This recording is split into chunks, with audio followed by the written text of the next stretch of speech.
Today's date is March 25th, Bev, and we had a part one yesterday. We dealt with the red pill, the undistorted truth, and we got into it so deep I didn't get a chance to do most of what I wanted to do, so I decided to do a part two right now. Okay. So I can bring you up real quick by telling you the red pill is what was used in the Matrix. Right. And Matrix talked about the red pill, that it's so powerful and so true that people shun away from it. The red pill is a term used in the movie Matrix to refer to the undistorted truth. What is distorted truth? False belief. We as black Americans are all embedded in Christianity. So we can call it a truth. You can call it any type of truth. I will call it a false truth from what I know of Christianity. And it doesn't help us to get free because we keep falling back into the same boat. You know, we got that embedded in us, and we're so righteous that it's really not fair. But I can say this about the European and or the corporate powers to be. They chose the right religion to put on us, Christianity as a whole, because we are such righteous people, and Christianity is so close to being righteous that we find ourselves hooked up in it. Now, you recall I gave you information a couple of weeks ago about Pope Pius IX, all of the ugly, nasty things that he did. We also talked about the, what was it? The Christian black codes. And I told everyone yesterday to be sure and read that. So what we're going to do today, we're going to mimic our job as teachers. We all are teachers, and we all have the red pill. We're all responsible for the red pill because we're trying to give our constituents, if you will, spouses, friends, and whatever, we're trying to give them the undistorted truth. And it's very hard to give it to them. Because most of the times when you lay out truth to them, the first thing comes out of their mouth is, I don't believe it. I don't believe it. But this implies that something is evident, but that one does not or will not accept it because the evidence does not fit an existing belief. So every time that you get a undistorted truth, it bounces in your noggin against the truth that you think is in there, which is distorted. So you really have a problem with trying to disseminate what is and what is not. So the best thing to come out of your mouth is, I don't believe it. But that leaves the door open for you to talk more with that individual because you can convince them that what's blocking the truth is a disbelief or a false belief. And all of those false beliefs are based on Christianity. Now, I can tell you that our freedom is such an easy process that we really get nervous and scared when we really look at what we're up against. I told you yesterday to look up for today, and I'll say it to you, Bev. We want to look up, go to Ron Mart's show. Is that you? Is that you, Bev, making that? No, I mean, what you hear? Sound like I want to say washing dishes, but it's not cleaning like that. But it's more of a like somebody's doing something, laying pencils down and stuff. Okay, I'm getting my paper and pencil. That might be what you're hearing. Yes, these daggum. Is it gone? Is it? You don't hear it now, right? Nope, I don't hear it now. Okay. I do not. Okay. All right. So now, if you go to Ron Mart's show, I want to talk to you about the birth certificate. And the birth certificate is the key to two things: our slavery and our freedom. So we must, at all costs, understand the concept of the birth certificate, what it's all about. Now, to add to it, to make it real simple, you got to understand that since United States of America, Inc. is a corporation, they can only deal with corporate law. And we've already discussed some of the laws of corporate, but the main concept of corporate law is contract. And when you get into contract, that's when you run into a multitude of different types of contracts. Now, they try to tell you now, you must, everybody listening should go to their constitution, their state constitution, and they should look up contract, find out what the definition is. We in Michigan should go to compiled laws of Michigan. Compiled laws of Michigan. And you can look up contract. And it says in so many words, I'm going to bring it up as we talk. It says in so many words that it takes two or more persons to agree upon a consideration of equal value on each side of the equation. But it takes two or more persons, either orally agree or written agree. It doesn't matter. MCL. I'll put that in right now. MCL, contract. And what it does, or what it really tells you, is the whole concept of the Michigan law. You need to know what that is. You need to understand what the Michigan contract law, how it's written. And I'm looking for it right now, and I can lay it on you. Okay? Now, once I get it, I can begin to explain to you that we are under a contract from our mothers because she registered us to the state where you live. And she did it through an application. Your mother filled out an application sometime within an hour or 2 hours, I'll just say loosely, I don't know, hour or two after your birth. She signed an application so that she could register you with the state, which created a contract. The European came up with that Siskiyou Vi doctrine, which was a trust that was used from the application to create a contract between the baby and the state of Michigan. That's very, very, very important, because we all have two birth certificates. We have a county birth certificate and we have a state birth certificate.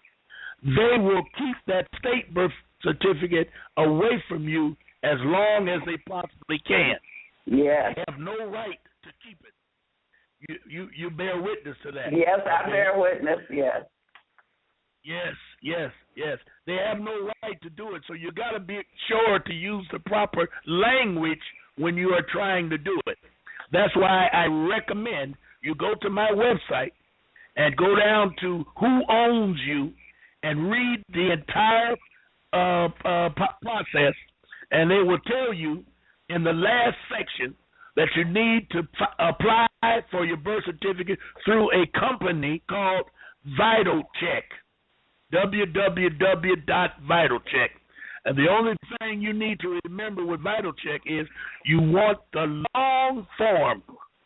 Everything else will be laid to you in the application. The long form. You got to get the long form. Okay? Now, the contract between your mother and the state creates the ongoing process of the currency. I'm going to call it currency. It's not money. It's credit. It creates the credit that's used to keep this corporation in motion. And I was surprised to hear that United States of America was founded back in 17, let's say late 1600s. Wait a minute, it wasn't.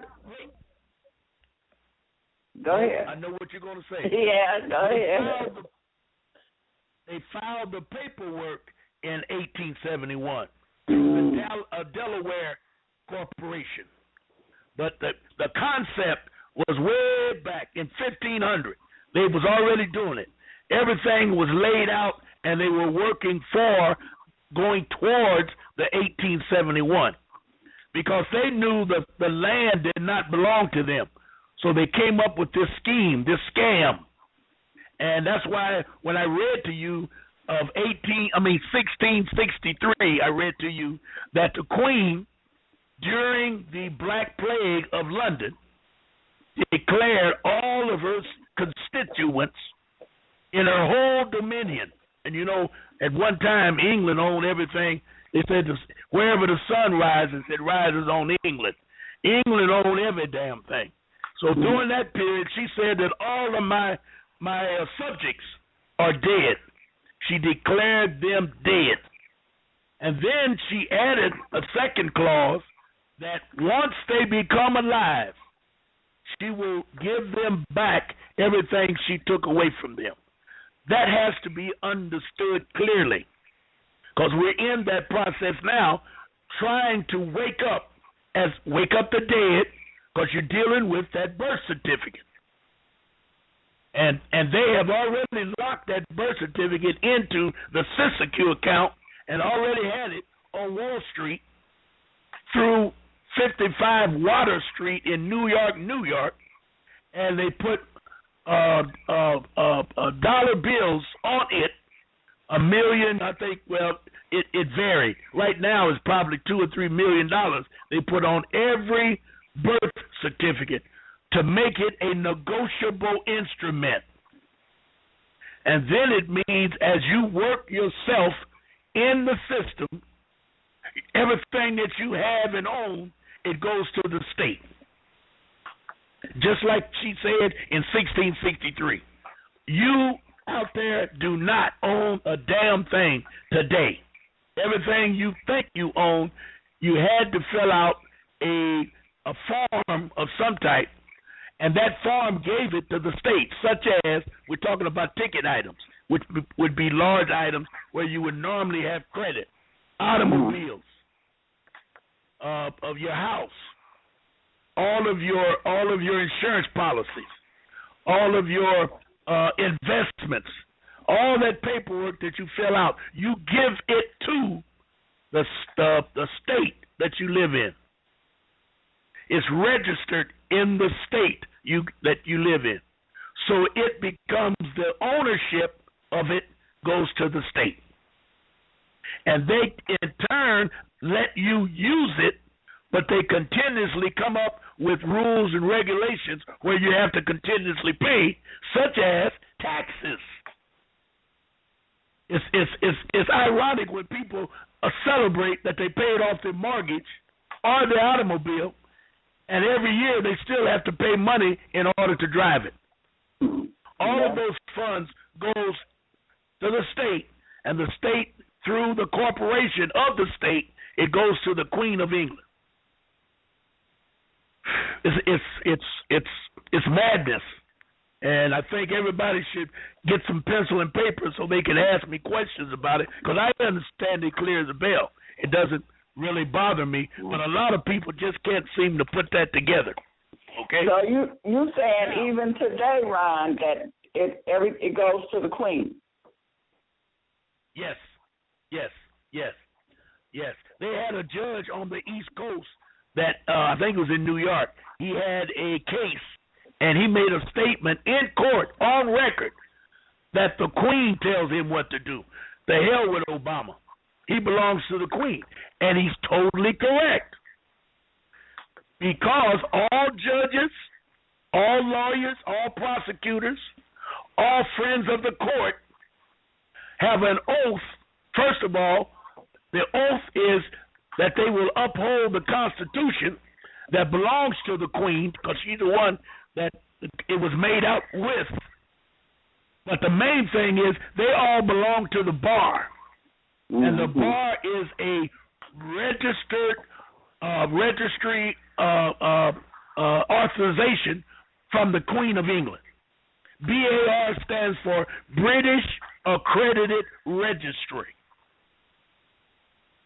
So he's totally correct. Now, all of those crooks up in the White House, once they get through their first term, they all are aware and they all accept benefits and privileges to keep their damn mouths shut and play the game. And they're taught how to get reelected. The worst thing in the world is trying to get rid of a incumbent, because they know all the tricks in order to keep you or keep themselves in office. So it's a mean thing. And most of the time when there is a change in those elected officials, they are at the end of their term and the seat is vacant. But you be catching hell trying to get one out that has another term to serve. All right? Now, yes. Now, let's get back to this contract piece. The contracts is the key to the survival of all corporations, and they are geniuses at it. They are geniuses at contracts. The worst contract that you ought to know about is the contract called acquiescence. That's the one that gets you in trouble. We are all guilty of agreeing to a contract that we didn't know we agreed to. And the way they got you was you did not answer within the framework of time period that they suggested that you answer. So what they did, they made you an offer. And from that offer, you refuse to acknowledge the offer. So you're in default after 30 days because you have to answer one way or the other. You can always say, kiss it where the sun don't shine. I don't know you, don't want to know you, don't even call me no more. You can put that in, send it to them. But you got to acknowledge that you received it, and then you got to answer it. Because no answer is an affirmative. Now, you might not want to believe me, but it's called acquiescence. And I can't really spell it, but somebody will let me know how to spell it. Now, a contract, a written or spoken agreement, especially one concerning employment, sales, or tenancy, that is intended to be enforced by law. Agreement, commitment, arrangement, settlement, understanding, compact, covenant, bond, and more. They can get you in so many ways. The police officer can walk up to you, stop you, and say to you, you were speeding. And when you answer, you create a contract with him. I wasn't speeding. Well, that's an admission that you was going fast and you were driving. Because the police officer represents driving on the road. He does not represent travel. So your comment should have been, I beg your pardon, and he'll say, you were speeding. And you should say, I don't see any signs for travel. Now you got him. You done cut him off completely. And he may get angry, which he probably will, say, oh, you one of them smart-ass whores, or you one of them sovereigns. And once he does that, he's establishing that you are a terrorist because you're trying to destroy the corporation system. So you got to be careful. You got to be able to do it with a smile. Don't try to create a conflict. But it's very important. And don't think that they don't know that you're coming. They know we're going to get our freedom. It's a matter of them delaying it and trying to send us up passages or pathways that lead to nothing but destruction. So you got to be very careful. There's a lot of crooks, white, black, green, purple. There's a lot of crooks out here, and they all are out to try and beat you. So you better get it in your head now that you got to have a program, a airtight program. Who are you going to listen to? What's going to be your answer to the call of freedom, so you'll know that you're on the right path? And to me, it's very simple, because anybody that offers you freedom, ask him, do you know anybody that's free? That's all you got to ask him. And when he say, oh, yeah, the guy on the east side is free, well, he say, let's ride over there. I got my car. And if he ain't there, I'm going to leave your ass over there. That'll stop all that damn foolishness. I've been there. I'm telling you what I know. I've been there. A guy told me he wanted to ride. He's supposed to be in a heavyweight. He wanted me to give him a ride to the west side. And he told me that I got a inside track to the IRS. We can go in the back window and get all our money back. And I'm looking at this fool. I said to myself, this is an idiot. I said, well, I tell you what. Why don't you go in the back window, get that money, buy yourself a car, and drive your own butt across town back to the west side? And I left him in the parking lot. I was determined to do that. I was really determined to do that. Because you get all those types of people. And now that everybody's waking up, it's no coincidence. I'm not here because I run my mouth or I got some type of key delivery. I'm placed here because the time is right. That's right. Anybody that knows Ron March know I've been running my mouth ever since on TV and radio since 1992, before Coleman Young left. And I'm talking about 1990. And I've been running my mouth all the time. They told me I was the damnedest fool they ever met in their life. I have never changed. Now it's becoming a reality, not because of Ron March, but because the Creator has begun to wake up people and let them know that there's more to life than working for these corporations. So don't get the big head. I don't get the big head. Don't get the big head when you think you're out there and done picked up on something and going to try to impress somebody. Because you ain't going to impress me. Because I'm going to screen you just like I screen everybody else. Now, that birth certificate is the key to slavery, and it's the key to freedom. And you need to stay in that area. And I'm going to ask you again, go to my website, ronmarch.com. Go to the top where it says blog, and then I want you to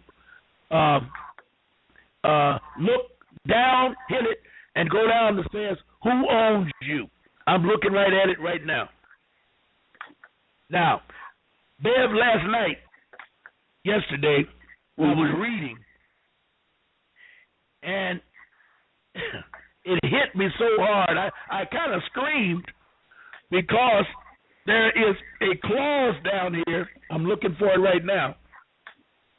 What the Jewish people use, or what we know about the Jewish people, that frees them. Now let me read this to you. Okay. Let me get this. Let me get it. Wait. And for those of you that's in my chat room, someone has posted the link in the chat room, so you can go to right where Ron is talking about. Ron? Oh, did we lose Ron? Don't worry about it. Okay, you there, okay. Yep. Yes, okay. Now, I'm going back to this passage that I just saw yesterday. And I'm telling you, I just looked at it and shook my head. Now, listen to this. It's called the Minnesota Rule 220. Wait a minute, the Minnesota yes. Rule 220? Yes. Yes, ma'am. Yes. Yes. Okay. Now, you can read it on my site, but I'm going to read it to you. The Registrar of Titles is authorized to receive for registration of can't even call these words. Memorials. Registration of memorials upon any outstanding certificate of title or official birth certificate pertaining to a registered owner's name in said certificate of title showing the date of birth and said what's on that state birth certificate, providing there is attached to said birth certificate an affidavit of an applicant who states that he or she is familiar with the facts recited, stating that the party named in said birth certificate is the same party as one of the owners named in said certificate of title, and that thereafter the register of titles shall treat said register owner as having attained the age of the majority at the date 18 years after the date of birth shown by said certificate. Now, when I read that yesterday, I said to myself, good God, this is what the Jews do in the bar mitzvah. They choose, yes, man, yeah. All right. They choose the heir apparent at 14 and then train them and educate them from 14 to 18 when, listen to this last sentence, the last passage, register owner of having attained the age of the majority at a date 18 years after the date of birth shown by said certificate. Now, what's important in that, what got my attention, was the word majority. Mm-hmm. Black people are walking around today that have never took title to their birth certificate, so they have to be a minority. Beth, you hear me? Now, they haven't took title to their birth certificate, but there's a lot of people haven't took title to their birth certificate. They don't even know about this. Yes, and every one of them is a minority. I don't give a damn how old they are. So it has nothing to do with the color. When they keep saying you're a minority, it has nothing to do with that. Yes. Correct. It has to do with your age. So if you're 75 years old and never filed for your birth certificate, you are a minority. Gotcha. If you look at it, you can read it again. It says that said registered owner as having attained the age of the majority. What does that mean, age of the majority? At a date 18 years after the date of birth said by said certificate. So that to me is exactly what the Jews do when they file for their paperwork at 18. And once they file, the reason that you never seen a poor Jew, it ain't that he receives $100 million in credit. No, he's told at the age of 18 how to live as a free, natural person. So all they have to do is sign their name, because signing your name is the key to creating credit. Does that make sense? Yeah. Come on with it. Because they saying having attained the age of the majority. But the majority of the people don't have that certificate. The majority, to me, is a minority of the people that knows about that. I must be missing the whole point. Yes, you are, because you're looking at it from a color perspective or a nationality perspective, and they're saying to you that everyone that does not apply for their birth certificate are minorities, which makes them children. Okay. The majority are the ones that have already filed, which makes them an adult, because they filed for the certificate and made them free. Now, do it make them alive? Because you know the Queen say we dead. Yes, it makes them alive. Okay. And they can get And once they get the birth certificate, I told some people today on the phone. Once you get all your paperwork back, now you need to study and figure out where did they get money from me. For example, I lost 2 houses on one for foreclosure and the other one for taxes. They owe me those houses. I had a 1965 Catalina they took from me back in the day. They owe me that money for that Catalina. I paid for that because I signed. Do you get it? Yeah. All the taxes that I paid in my lifetime, they owe me that money back, or that credit back, because I am awake and asking for my property, and I want to be compensated. Because you used all of my stuff all of these years, and I didn't get a dime, and I'm still paying until I free myself. That makes sense? Yeah. So you're saying that all the taxes that people have paid, they can get that back? Yes. Yes. Is that property taxes and personal tax, all the taxes across the board? Let me say it a better way so we don't get the FBI, CIA, and everybody coming down on it. Anything you've ever paid in all caps, they owe it back to you. Now, you answer that question yourself. Well, that's everything then. You answer it. But then that's it. Okay. I told you we're going to change the language. Okay. Anything you have done, okay, you got it. You got it. Now, if you pay cash for something, you don't get that back. But anything you signed for, yeah, that's right. That's why they always tell you never put cash down on a purchase. That's the worst thing you could ever do. They put that money in their pocket because you paid for it when you signed your name. Okay. Hello? I hear you.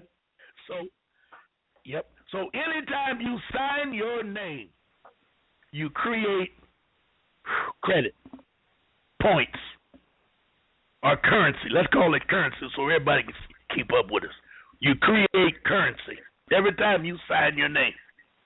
Okay? Okay. Now, all right. So now you got to look at your credit bureaus. Nobody knows where they come from. You don't know who works at a credit bureau. You ain't never met nobody. You don't know nothing about it. But the credit bureau is set up so that corporations can maintain, listen carefully, control over your wealth.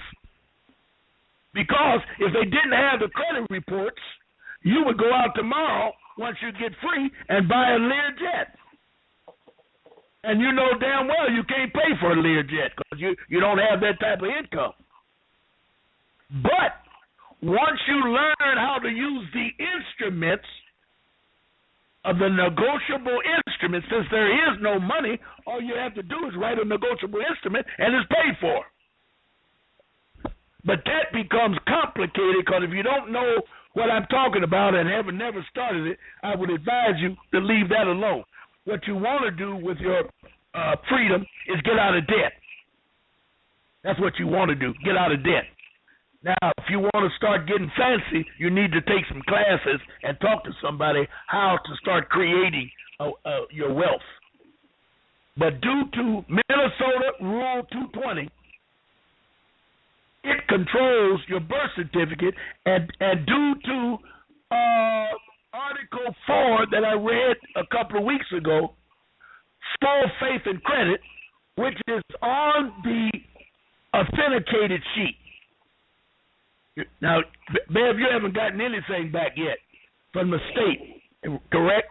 Not the right thing. I got the county. That was the wrong one because I didn't do the language right. All right.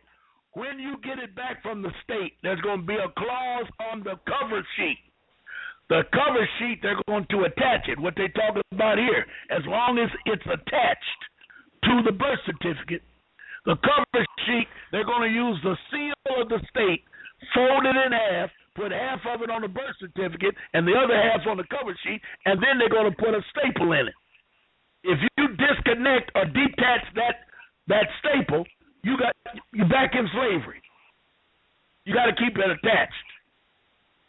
Now, when you read the cover sheet, I want everybody to hear this. When you get that cover sheet back that's got the big seal on it, in the body of the cover sheet, they're going to say, this person gives you full faith and credit. And that covers all states in the Union.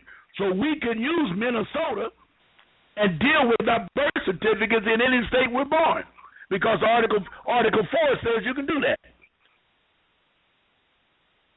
Babe, you getting mighty quiet. Your head. But no, because I'm looking at the document. I'm looking at what you're saying here. I'm looking at Chaos document. Okay. And what? And are you looking where it says Minnesota Rules 220 birth certificates? Is that what you're looking at?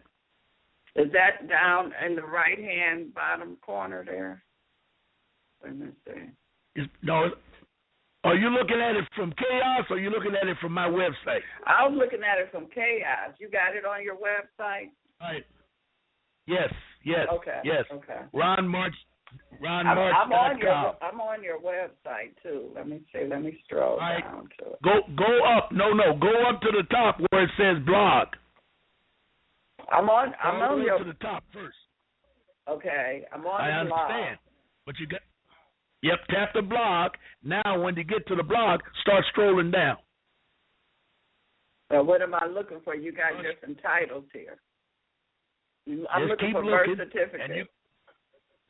No, you're looking for who owns you. Oh, okay. You got it? From the death of Ron March, who owns you? First off, let's thank Jonah Bay for sharing this information, this process. You see that? Yeah, I had it earlier. I got to find it back. I got to go back up.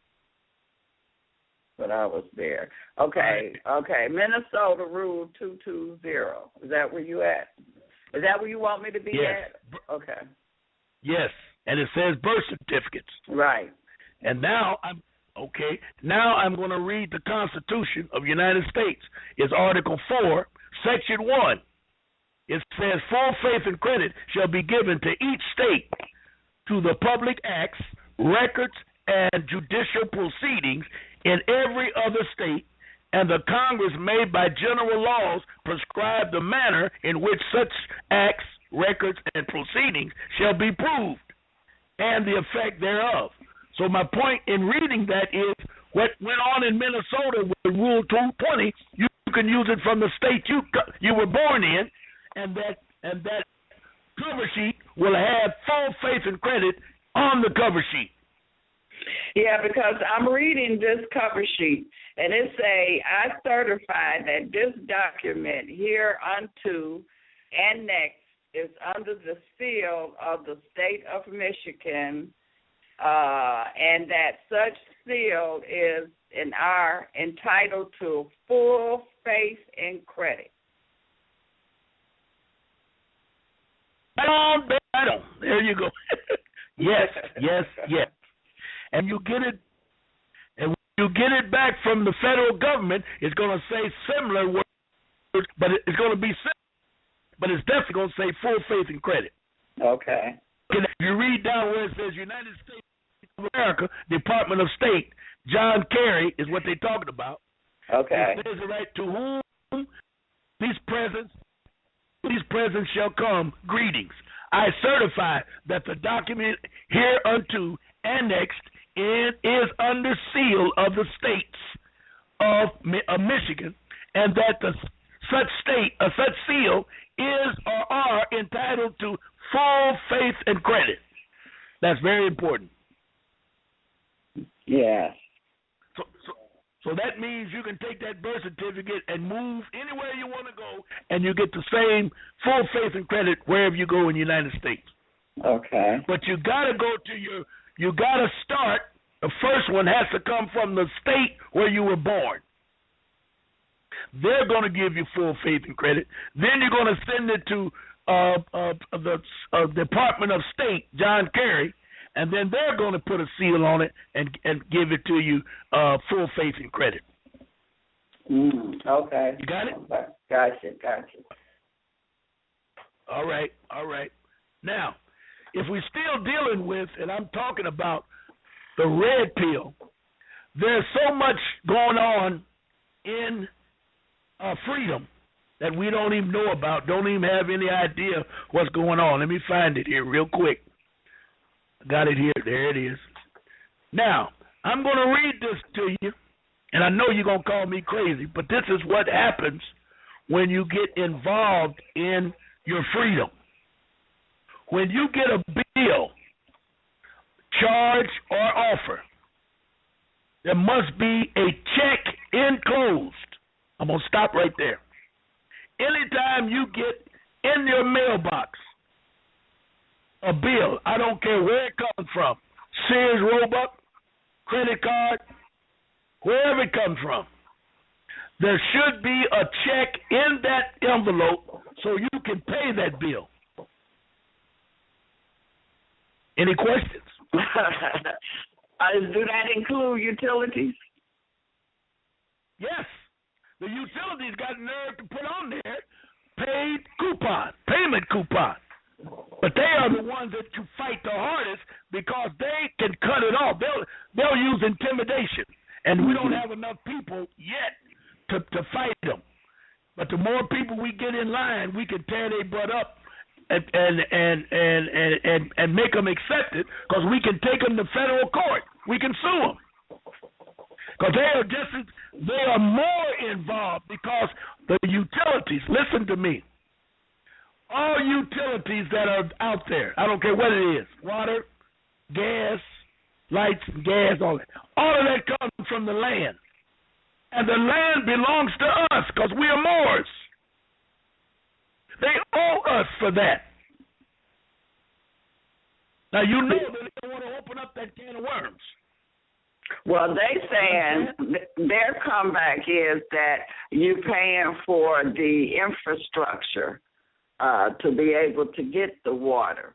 But you're saying that the infrastructure, nobody told them to put the infrastructure on the land. That's right. That's right. Now, if you live next door, your neighbor, now the infrastructure for both houses in the neighborhood has to be the same. Am I right or wrong? Yes. All right. So if you turn your heat up to 75 and they turn their heat down to 60, why is your bill higher than theirs if they talk about infrastructure? What does infrastructure got to do with the utilization of the gas? So that's a damn lie. You understand what I just said? Well, you need to tell the mayor that, because when they was dealing with Maureen and them with the water, that's what he said, that, it's about, water is free, but you're paying for the infrastructure to get the water. Yes. Well, the argument probably didn't come up that if you live next door, all the piping, when they build a community, all the piping within 2 or 3 blocks is the same. You got the big pipe, and then you got the small one going to the house. Mm-hmm. So now, what infrastructure what are they talking about? That's what they're talking about, the pipes that they have put down to be able to. Right. That's what they're talking about. All right. Well, let me just say this to you. My mind is a different type mind than Maureen and them. I'm ready to argue and fight on certain things where they may not even think about it. Most of the people out there are not understanding what I just told you, and I thought we'd talk about that more, that when you get a bill, a charge, or an offer, there must be a check enclosed. Now, nobody knows that. Now, you can easily say, Ron, you're lying. And I can prove it to you because I'm going to finish reading this and prove it to you. And you're going to say, wow, it's got to be right. Now, when you talk about utilities, you got a major problem. Just like your Comcast cable. If you don't pay the Comcast cable, they're going to turn your cable off. Although that they're doing the same thing. They're sending you a bill every month. But now they'll get around that by intimidation. Because you're going to say, well, I don't want to sit up here no whole month when they turn my stuff off. Well, if you're going to fight them, you got to fight them. You may have to sit a whole year if you're going to take them to court, because they're going to try to keep it off as long as they can in order to make you agree that what they're doing is correct. That's the way they do prisoners. That's the way they do traffic people. They keep you in court keep you in jail until you agree to a lesser charge. Well, I've been in here long enough. Every time my trial come up, they postpone it. That's intimidation. Now, everybody's not prepared to do that. You understand? I'm not prepared to do that across the board, but I would be prepared to do it with Comcast. But if I do it in the summertime with the gas company, I can afford not to have gas, because now I can, it's summertime, number one. Number two, I can cook outside, okay? But with them knowing that, they'll fight me in court, tie me up till the snow falls. Now I got to punk out. So I'm trying to make you understand that all the fights are not easy fights. You dig it? Right. But the law is the same. I would definitely win if I ever took on DTE or the water company. I would definitely win that battle. But how long it's going to take, I don't know. And now, here's another point. Once I get free, I may be able to make things expedite faster, because the whole process of going to court, once you become free, is completely different. I'm not going to go into that tonight, but it's a whole different ballgame. Because your enemy, cannot bring lawyers in to represent them.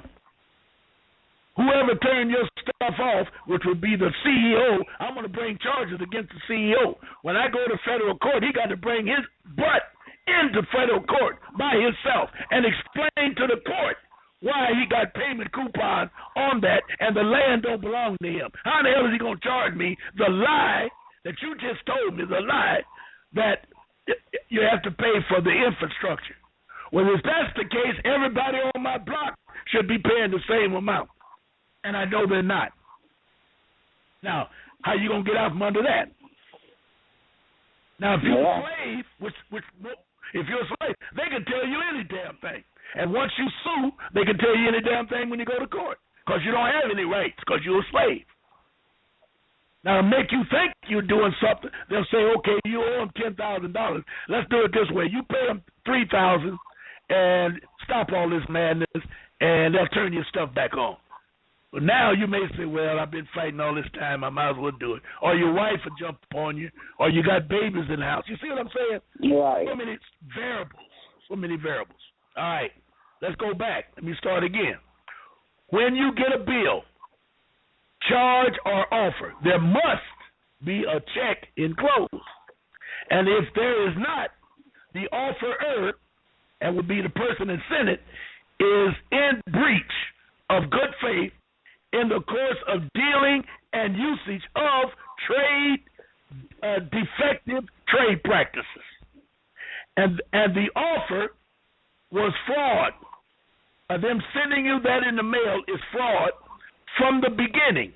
And the offerer needs to be prosecuted and his or her assets liquidated to settle the account, to make them pay the account, and not offered to be paid again, never offered me again, or offered some other kind of discharge or tender.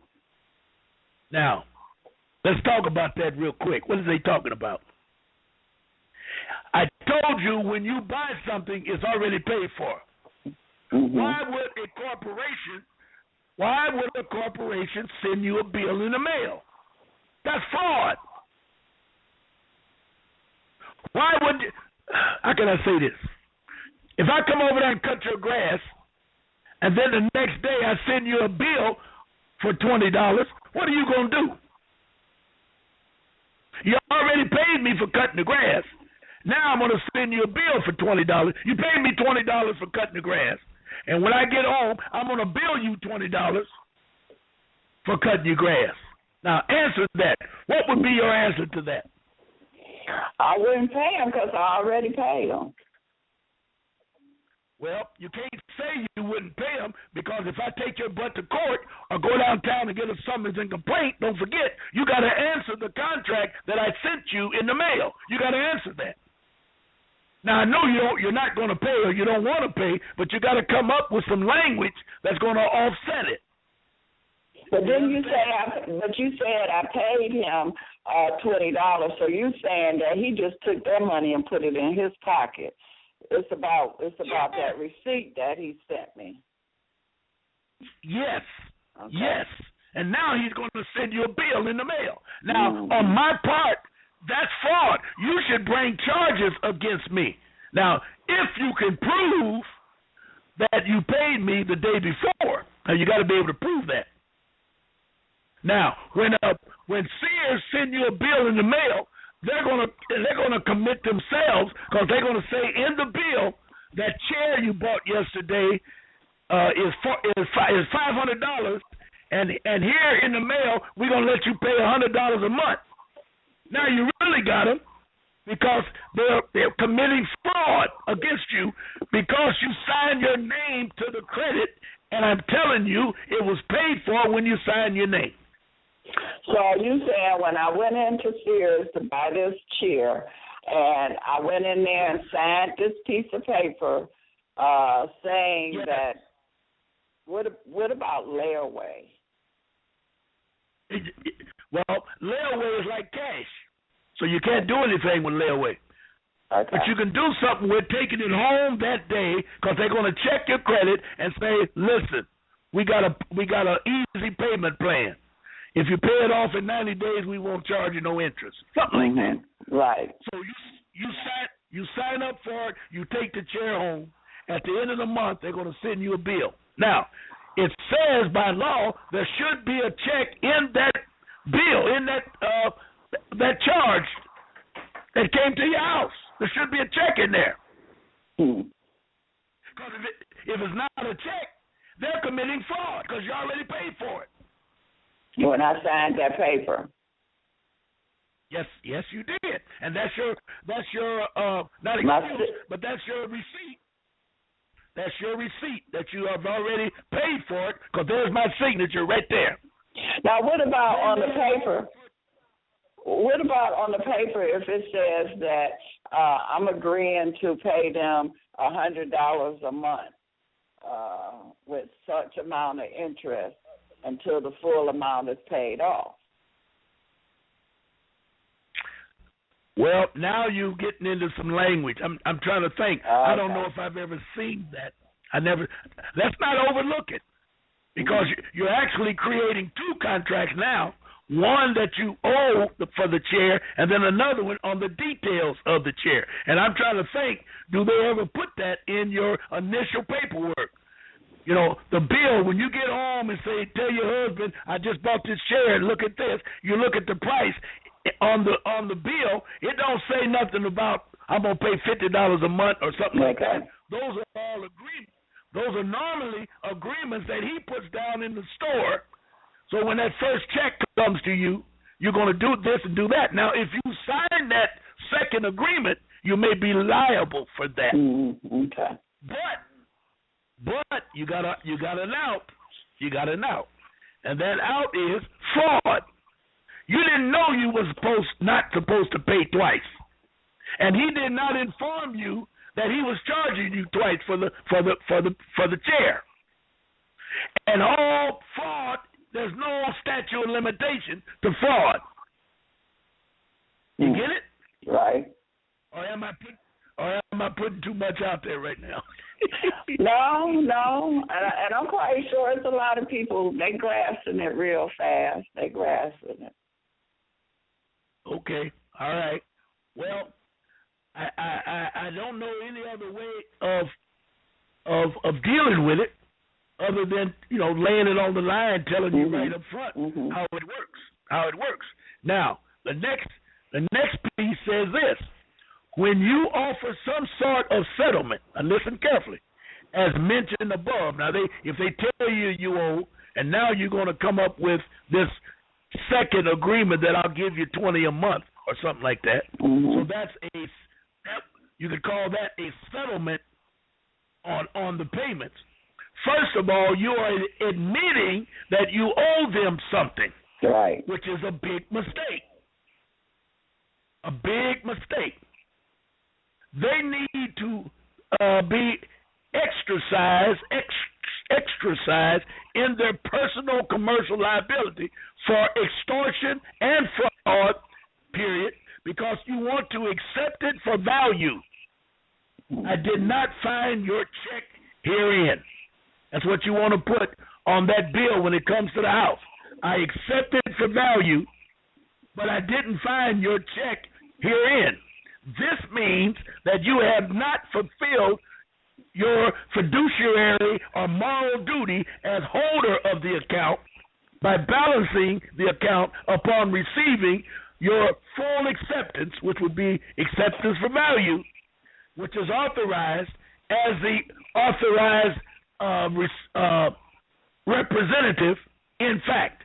So that means when you sign that accept for value, you're going to sign it as the authorized representative in fact of the all upper caps entity, which would be your name in upper caps. They are proceeding against you. Now, that's going to take a little thought. And we got 13 after the hour. Let's take a break. Okay. And we got 2 calls. You want to take the 2 calls when we come back?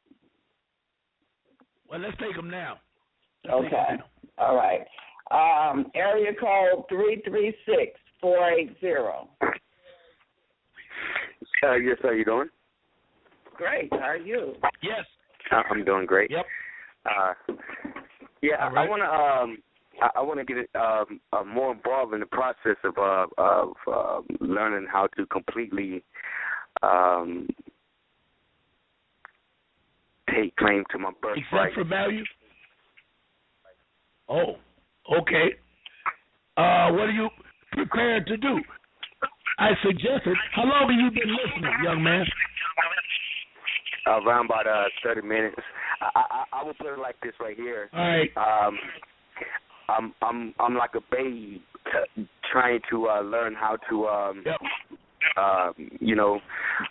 rise above the horizon, because I see it, man. And a lot of people don't see it, but what they're failing to remember is that 1865 was only is not even over 150 years ago. And at that time, slave trade and slavery was a business. It was a big corporation at the time in itself. And with that being said, this corporation it still exists today. But now the Most High has showed me. The Most High has showed me now that with the immigrants being swarmed into the country, with Mexicans being the alien immigrants in the country. Yep.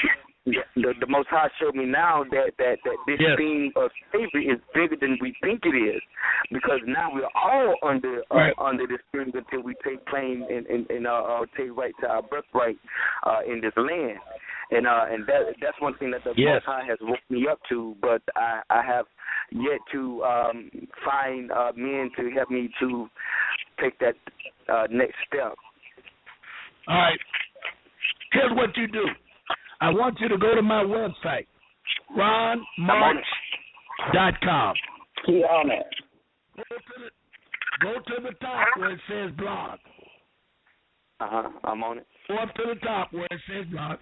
Tap it. Now start scrolling down till you get to who owns you.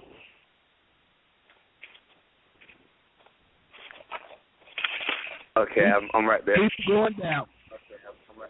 You right there? Now, I'm going to challenge you to read that at least twice, and then email me, and I'll help you. But don't email me if you don't know what you've been reading. Okay. You sound like a young man that's got sense that you can understand. So it's all there. I want you to read it. Now, my email address is ronmarchshow, SHOW, @yahoo.com. Thank you, caller. Thank you. Yep. Mhm.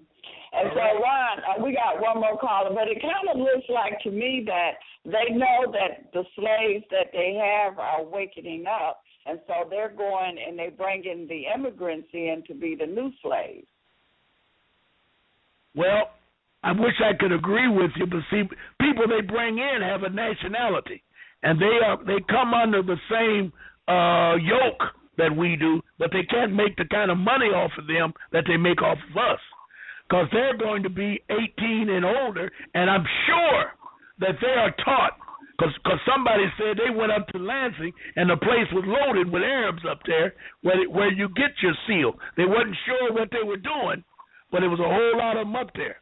So I don't really know, I can't, I want to agree with you, but I can't totally agree with you. Because they're not going to get out of the immigrant. They're not going to get out of that immigrant. That's why, George Bush, W. Bush said he let all the Mexicans stay in America if they pay $5,000. Because that would be an automatic lump sum of money with 8 million of them in here, whatever it is. That's a lot of money. Mm-hmm. So if they were slaves like we are, they didn't need to ask for $5 million, because we are 75, 65, 40 years old and have no idea what goes on or what we should have done at 18. So I'm not disagreeing with you, but I'm just cautiously saying that I want to agree, but I don't agree. Okay. If that all makes right. sense. Okay. We got another caller. 773-396. Hello, Beverly. Hi, Ron. Greetings. Hello. Yes. How are you, Ron? Okay, here's the situation. I applied for a credit card with a $300 limit. I received that. I was granted that privilege. Okay, but here's the thing. I purchased things from this particular card before the card was issued to me. So only thing I had to do was just keep my receipt of me making the transaction to apply for the card. I received the merchandise off of this credit. But here's the thing that I never did. I never activated that card. Whoa. So I have now them, of course, calling me and sending me information about it going into collection. Now, bear in mind, it's only about $300 some odd or whatever. But again, I never activated that card, and I'm not going to activate that card because I don't care for the service itself. So the question to you is this. Okay, I'm sorry. Go ahead. I was going to suggest real quickly, you need to ask them, write them a letter, and ask them very politely to send you validation that you owe the debt. That's all you got to say. I would like for you to validate the debt. Now, if they write back and say you bought this, and this, and you want to know with what credit card, I never activated a credit card. Right. And leave it alone.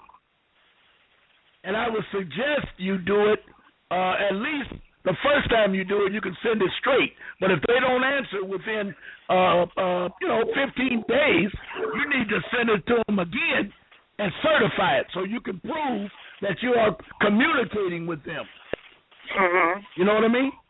Exactly. Because you may need it if they try to take you to court. You're definitely going to show up in court, and you're going to show the court, number one, I've been trying to tell them I did not use the card, and number two, I did not use the card. I want them to validate the debt.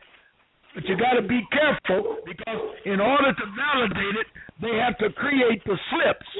All those slips that you signed to get up to $300 balance, they got to show you those slips. Right. Okay. And they can't do it. I'll tell you now. Right. Because keep in mind that once of course, when you're making a purchase, they ask if you want to apply for this card. And again, the limit is only $300 because my credit is not exactly up to par. And two, it's so small because I have not exactly affluent with a lot of money. But here's the thing. Again, I never, ever activated that card, Ron. Never. That card is sitting there collecting dust, and I have not made purchases. Other than what I bought do you still that have time that when slip? Yeah. Do you still have the slip on it for the call number? Well, yeah, because that's what I used when I purchased that. Yeah, because I was able to I'm not purchase asking items. that. Oh, okay. I'm asking you. There's a tape slip, a piece of tape on the card when you get a new card. It says call this number to activate. Is that still on the card? Yep, and it's collecting dust. Well, yes. All right.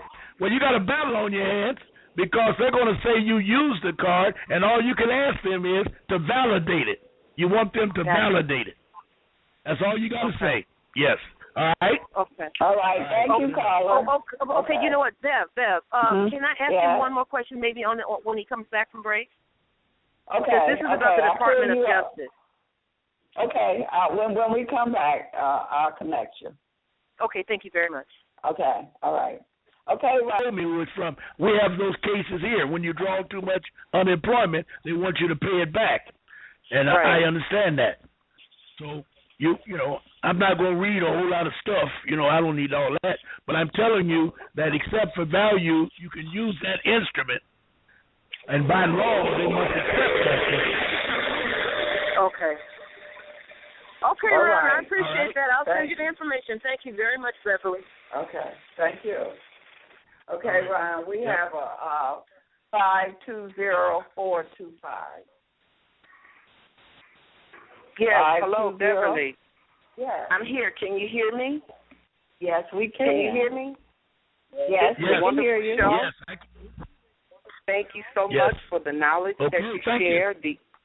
Absolutely. I'm in a dire situation, but I am rather familiar with the birth certificate authentication. I would like to start the process, and I need from you, step by step, each step that you go by, in order to successfully receive the full faith and credit from the big boys in Washington. Do I need to email you to get those steps? How do I go about it? I'm in a shelter. My situation is ugly here, and I know this will remedy it once I get it done. That's why I need to get it done correctly the first time. So I need step by step. All right. I need to get the birth.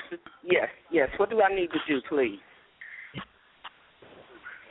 You have access to the Internet. Go to my website. That's what I'm talking about tonight. Go to my website. Go to the top, and it says blog. Tap blog and go down to what it says. Yes, who owns you? Start reading that. It tells you everything. Okay. It tells you step by step what to do. When you get to the very bottom, there's a second portion that says Vital Check, VITALCHEK, something like that, Vital Check. And you go online and bring up Vital Check, and they will do all of the work for you. Now, I'll ask you, what state were you born? Right there in Michigan, 60 miles north of where you are, Flint, Michigan, yes. All right. I just did my son. I'm calling you from Arizona. It doesn't matter where you are. It doesn't matter. All you have to do is use the address of where you are, and they will send it to you. Now, you go to Vital Check, and be sure and ask for the long form. And when it says, do you want apostille? Long form. That'll be one of the questions. And when it says, do you need apostille, there should be two words, apostille/apparatus or something. Tap that box. Now, you don't want, apostille means that you're going to do work in a country that the United States has a part of. But don't worry about that with these people. It explain all that to you right online. So go to my website, read it, understand it, read it again, and then go to Vital Check and bring it up. And you can do it all right there. Okay. Absolutely. I thank you very much for this information. And I will let you know the outcome. Okay. All right. Okay. Thank you, Beverly. Thank you. Have a wonderful day. Okay. You too. You too. Thank you. Bye-bye. Mhm. Okay. Wow. Okay. All right. Now, we're still talking about this check that you're supposed to get in the mail. You got to visualize this because this is the crux to your debt. This is everything right here. This is everything. Because the first thing you want to do when you become, I hate to use the word sovereign because they say that's a terrorist definition now, but in order for you to receive your birth certificate and become free, first thing you would want to do is get out of debt.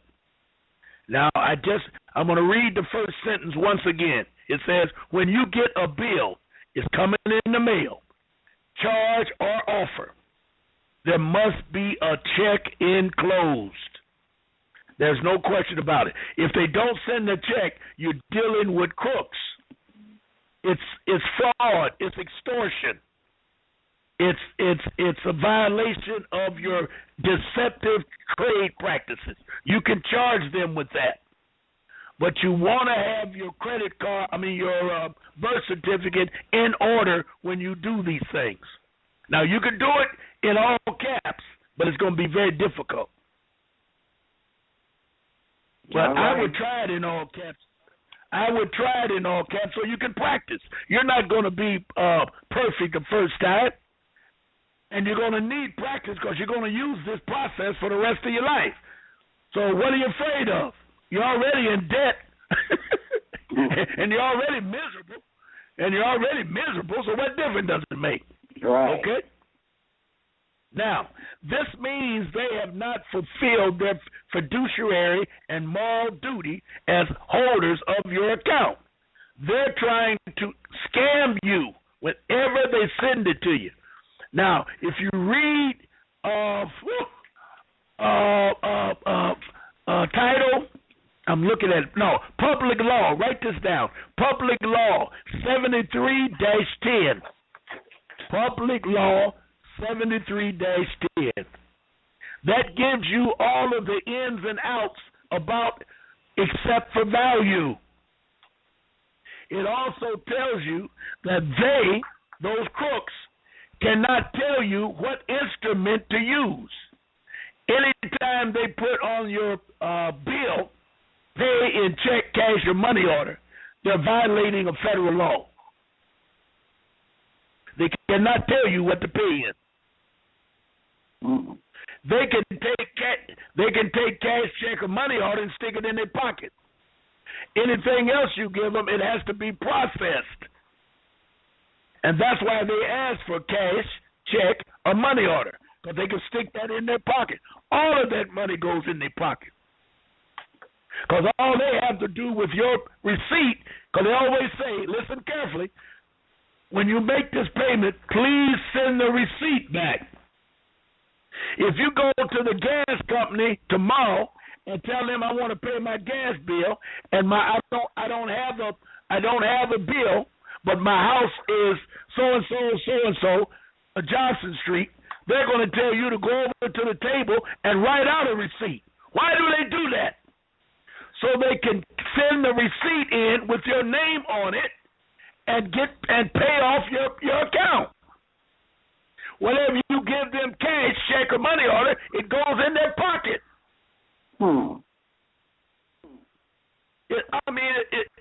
It's so obvious. That's why you miss it and don't think it's real. Because most of the people that you deal with on those lower levels are $8, $9, $10, $12 an hour individuals that have no idea what the hell they're doing, but go to work every day, sit up there and chew gum and cross their legs and smoke a cigarette and tell you to pay through the window. I mean, you can't blame them, but they just don't know. Right. Nobody's going to tell them. But you go in there next time and tell them, go up to the window and say, I want to make a payment. Give them your address and watch them tell you to go over there to that table and fill out a receipt. Yeah. I've had them to do that. Yeah. Yeah, and you didn't even think to ask him why do you have to do that. And I don't have time to do that, lady. Right. I got to go. Here's my $40 paid in full. Give me a receipt. I'm out of here. I just gave you my address. She'll probably call the security guard. That's what she'll do. And then when she calls the police, your butt's gonna go to jail because you're creating a conflict. Because they don't want people to know that.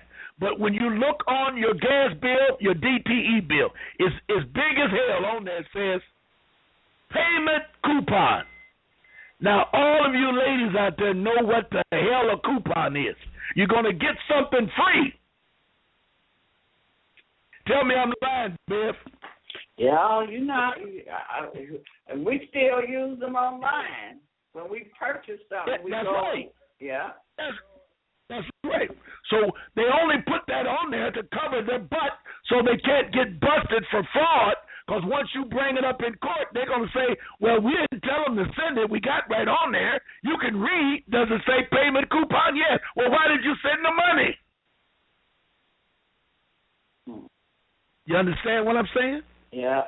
But see, you gotta get yourself in a position financially to deal with it, because they don't want to open up that can of worms. I'm telling you, they do not want to open up that can of worms. And your utilities across America are one of the most lucrative institutions in the United States, because it's almost like a drug house. They're selling a product that they don't have to buy, because the telephone pole is already there. So what the hell is they talking about? It's unbelievable. Yeah. Wow. Okay. So we had this issue with the water, and they could have also went the way you were talking about too, right? Or they could have did both. Yes. They could have did both. Yes. Okay. Yes. Right. But notice every time they get ready to do something along the line of finance, I don't care what it is, and they're doing it right now with the roads. They're not fixing. You ain't seen a truck out there nowhere to fill up these potholes, because the election is coming up for a Proposal 1. I don't vote, so I haven't looked at Proposal 1, but I guarantee you that 1/10 of Proposal 1 is to deal with the potholes, and 90% of that is going in somebody's pocket. Yeah. And then they got these old peckerwoods talking about, I'm afraid to have my son's going to drive next year, and I'll go ahead and pay for it because he's going to drive, and I don't want him to be out here with these potholes. Well, we should sue the state of Michigan for having potholes and don't fix them. It's not our fault that they can't budget their money.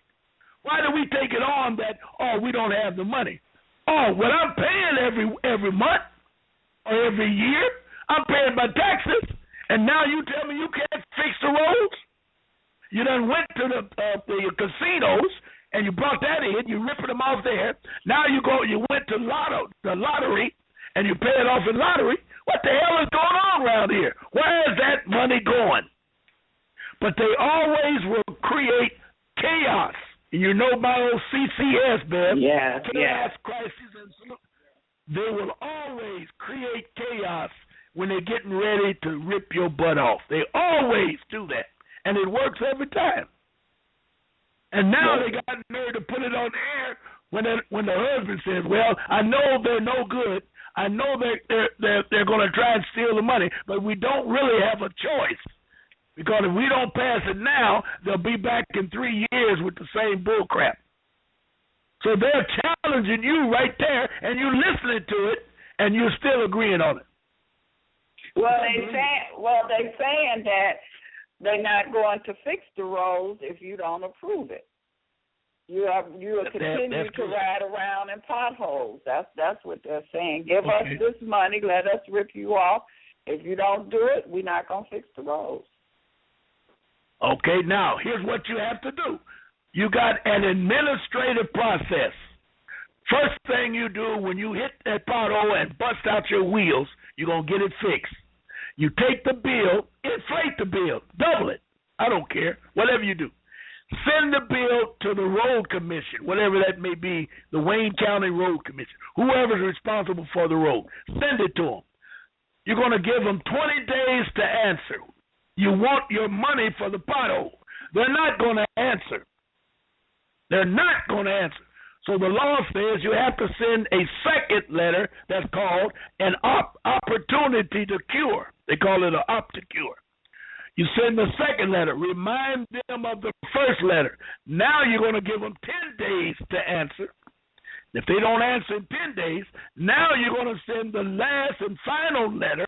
It's going to say, I sent you a notice on so-and-so date, and here's the certified number that I sent, and somebody signed for it. 30 days, 20 days later, I sent you an op-to-cure. Here's the number for the certified number for op-to-cure. You signed for it. Now, in 5 days, if you don't answer me and send my money, you will be in default and dishonor. Now, they're not going to answer. Now you can take the whole package of 3 letters, go to federal court, and sue the road commission. Everybody's saying, I don't want to do that. But then shit. Well, the road commission going to put it on Lansing. They're going to be like, well, Lansing not releasing. Stop. It's not, Beverly, it's not your job to be on both sides of the table. I wouldn't give a damn if they gave it to their mammy. That ain't my business. I'm suing your ass for not fixing the roads. Now, what you do with it is your business. Now, over with it. You can take it anywhere you want and say this. I don't care about that. I'm still telling you that you got to fix my car. Now, they're not going to like it. But once you get sovereign, once you get your paperwork right, you can do some wonderful things to make corrections. Wonderful thing, and that's just one. But you got to know how to do the administrative process. You dig it? Right. And you got to use, because if you look up the the state constitution, they have a clause, and I saw it this morning when I was looking at it. They got a section called Road Commission, and it says in there that the state's supposed to fix the roads. They don't say nothing about it until they run out of money. And I'm not going to bring it up, and I don't want to hear you bring it up no more about who's. I don't care who's at fault. I realize that when you start, shut the hell up. I don't care about that. I won't mention that no more. That's funny, but it's cool. It's true. You know, we try to get on both sides and try to, we feel sorry for you. No, you're going to fix my car. Period. 0. Get it from your mama. What the hell I care? Get it from somebody, because somebody going to fix my car. Now, when you sue, you want to sue the corporation plus the CEO, the commissioner. Okay? So the commissioner has to come to federal court without representation, Biff. He's got to bring his naked butt in there and explain to me why he can't fix the roads. So we don't bring the governor in there? No. Okay. Wait, stop. I'm sorry. You can blame anybody you want, but you got to be sure you know what you're doing. You're going to sue the state of Michigan, so that would be the governor. Governor, you're going to say, I sue the state of Michigan. I sue the road commissioner, Fred Johnson, who is the commissioner. I sue the state of Michigan, a Snyder, who's the governor. Anybody else you can think of. Sue the attorney general. It don't matter.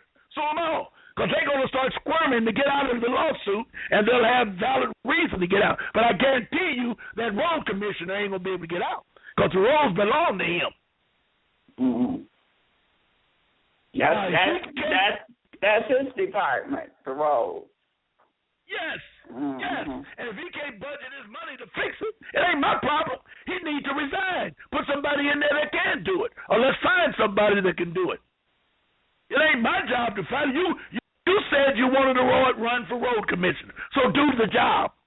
The road commissioner job, according to the Constitution, is to fix the roads. Ain't no other argument there. It didn't say if you have too many potholes, you can only, if you got 100 potholes, you can get away with filling 50 of them. It didn't say that. It says if the roads are bad, fix them. Now, what else can I say? Let them give you some kind of answer. You know what I mean? Right. Okay. All right. Now, as trustee and stewards, where we at here? The offerer has the primary liability to pay the charge or claim and settle the account. In other words, the person that has your account, he's supposed to send it to the Department of Treasury. That's his job. And the Department of Treasury will send him a digit numbers so he can balance his books. That's how it's supposed to work. But if he got enough nerve to commit a crime by sending me the bill, I'm not the Department of Treasury. Because when you read Public Law 73-10, it says, in part, that the Treasury Department will pay your bills. I can't say it any better than that, Beth. I'm not saying it as Ron March. This is what the law says. And I'm reaching real fast to pull it up, and I don't have it. But it says that the Treasury will pay your bills. And I think I know where I can find it. If I can do it quick. Well, you're talking about the Public Law 73-10? Yes. Is that what you're talking about? Yes. Yes. It should say in there that the United States Treasury will pay your bills. That comes out of HJR 192. Do you see it, or do you? I have it. I'm reading it. It says opinion. It says opinion and order. Is that what you? Let me see.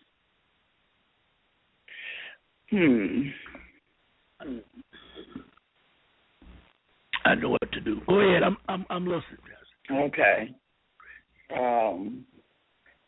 So if you have any questions that you would like to ask Ron March, you can call 347-215-8041. Do you have any calls on your end, Ron? Let me look real quick. I don't think so. Boom. No, I don't. But okay. I've got several callers. They're listening. I got quite a few callers, and my chat room is full, so there's no questions right now. But I'm trying to do well, we only have like a minute left, but we're going to go over because we kind of wait. We have a caller here. If you are on the line on the telephone, you will be able to continue to hear the show. Area code 917443. Hi, Bev and Ron. How you doing? Great. Yep. Well, fine. I'm very good. Yep. Okay.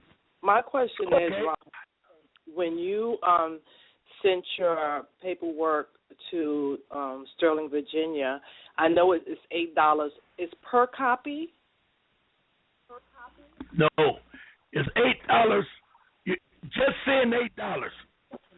Just send $8. We made a mistake and sent 16 because we counted the birth certificate from the state, and they sent it back. So we had to send it back again with only $8. So just send $8. Okay. Okay, good. Thank you. Yes. Thank you, caller. Okay, bye-bye. Yep. Bye. Okay, Ron. So, Yep. I'm trying to rush and bring up this United States will pay your bills. You can. Yep. I can't find it that quick. Okay. I gotta get me a secretary or something. Yeah. It's something else trying to do the radio and try to read the notes, and it's a lot. Yeah. It is. But I'm getting used to it, and I enjoy it, so nobody's complaining so far, so I'll keep at it until I get better. I think everybody can work with me until I get better, you know. Right. All right. I mean, so much information that you are giving out. And Yeah. that's what I'm looking here I too. don't. Yep. Well, I can get all of that information, and I can have it. We can do it next week, because I'm sure nobody's through with this. I know they want to know more about how to pay their bills off. But let me say this to everybody before they leave. You got to get your birth certificate. Don't start talking to me about a whole lot of crap. I got this to go. I got to go to court and all that. You got to get your birth certificate process started. It's on my website. There's no reason for you not to know what to do. Go there, read it again, and then once you got it, go to Vital Check and order it, and let's get busy. I can't wait till mine comes. Every day I'm excited looking at the mailman to see if he got a big envelope for me. Okay, all right. Well, we got a caller, Ron. We have a caller. Get it. Go ahead. Okay, Yes. 201-726, 201-726. Peace, Ron and Bev. How y'all doing tonight? Good. Very good, brother. Very good. That's great. I'm really enjoying the show, and I was just laughing when you just mentioned what you said, because I already did my process, and I'm waiting for it to come from Virginia as well. So I'm a trucker. I'm on the road. I'm calling home every day, like, did it come yet? I'm talking my wife to death. Yes, brother. Yes. Yeah. Yes. You kind of feel it. You kind of feel it in your heart. You kind of feel it. Freedom. Free at last. Free at last. Thank Almighty God. I'm free at last. It's a hell of a feeling. Yep. Yeah, it's a beautiful thing, man. So I'm looking forward to receiving it and going forward. What I wanted to ask you, I don't want to switch topics. I know we don't have a lot of time, but I heard one of your shows, because I'm just catching up with your shows right now. This is the first live one I've actually heard. So I already ran through the archives, heard everything. Okay. And I wanted to ask you about, I heard you mention about it would be the 11 or 13 different instruments that you would be using when you start discharging? Yes. Is it possible to email you to get that information on those instruments? Yes. Or would you have it? Do it. Yes. Okay. I don't have it right now, but I definitely have it. I can give you some of them now. Cash, check, money order, coupon, Federal Reserve note. That's 5 right there. And it might be more than 13. I don't know why I always say 13. But if you email me, I'll send you the list. Okay, that's great. I'll send you the list. It's called the... Yes. And all you have to do is study them, and you'll know what to do. Oh, yeah, one more would be except for value. That's 6. I can give you 6 right off the top of the noggin. Yep. All right. Yep. I'm also a brother that emailed you in reference to, I'm still doing the research on trying to find out and narrow it down to that tribe in South Carolina. I emailed you, I don't know, it might have been about 2 weeks ago. You sent me some information, so I'm still looking through that, because as soon as I get that back, I want to go ahead and do my declaration and get it certified and everything. But I want to make sure, I don't just want to say, hey, I'm Bay on L. I want to know exactly what it is, so I'm trying to get it back to whatever that tribal nation was at that point, so I can make sure that I'm choosing the right title of nobility. All right. Are you talking about where your family... Yep. Are you talking about where your family's from? Now, yes. I think you said Choctaw. Is that what you said? Correct. What was the name of the tribe? Thus far, it's been in that area in South Carolina. They mentioned it's Choctaw, but it's also the Petey Nation. So I'm actually about to email one of the chiefs from both of those nations, and I want to see if I can get some information from him. And I'm also taking a trip to South Carolina, and I'm just going to walk through the community and find the oldest people I can find and see if I can sit down and have a conversation with them and find out from mouth to ear, you know? Yes. And throw your name out there, your mama's maiden name and your daddy's last name, so there may be some of your people still down there. Go to the telephone book and look up your last name. Yeah, there's a lot of them down there. I've already questioned the oldest members in the family, and they gave me, given me everything they could give me. So it's like I turned out I knew a little bit more than they did just from the research and listening to your show. That put me on the path to, finding out more than they knew already. So it's like I'm at a stump in the road right now. So the only thing I said I could do, I'm going to have to go down there and walk around, like you said, mention my great-great-grandmother's maiden name and so forth and try to track it down. Right on. You're right on the money, brother. But remember one thing. You can be anything you want to be, according to the United Nations. If you don't like Choctaw, you can be Cherokee. You can be Chinese. You can be Japanese. It don't matter. Whatever you declare yourself is what you are, and nobody can take it away from you. Yes, sir. Did you understand that? All right. Yes, sir. I understand. All right. I appreciate what you're doing, brother. Right. And I love the show. You too, Miss Beverly. Have a great night.